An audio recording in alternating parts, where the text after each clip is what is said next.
One of my students taught me this process. I was teaching printmaking up at the Haystack School on Deer Isle in Maine one summer. And I'm the expert, the master and all that, but here's a process I never heard of. The gelatin print. So this young lady came to me, Susan, and she said, do you do gelatin prints? And I'm like, gelatin? No, I don't. What is a gelatin print? But I've always been eager to learn. So she said, well, it's made from Jello. Well, not really Jello, but that clear gel that you use for Jello. So I said, oh, I must learn that. So we set aside some time.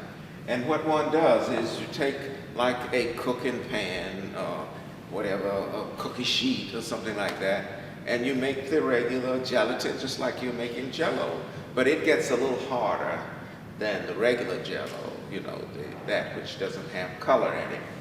And you make it about so thick, maybe 3/4 of an inch, and let it harden. And once it's hardened, you then take a knife and cut your shapes as I have done here. I'm always going back to biblical references. And this is the burning bush from one of my father's sermons. And so the first one you will simply have almost like a flat surface in which you haven't cut it, but you might just sprinkle color around. And it's almost like a monoprint, so it's very difficult to get the exact same thing each time. And so on the second pan, you're going to cut this area out. And what you're going to see is the color underneath that you put down first. And you're going to ink what you colored with white so that will block out some of the other. And it comes through almost like a stained glass window.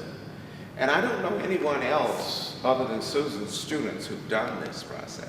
And I haven't done one since I worked with her in 1992, but I do plan to go back to it.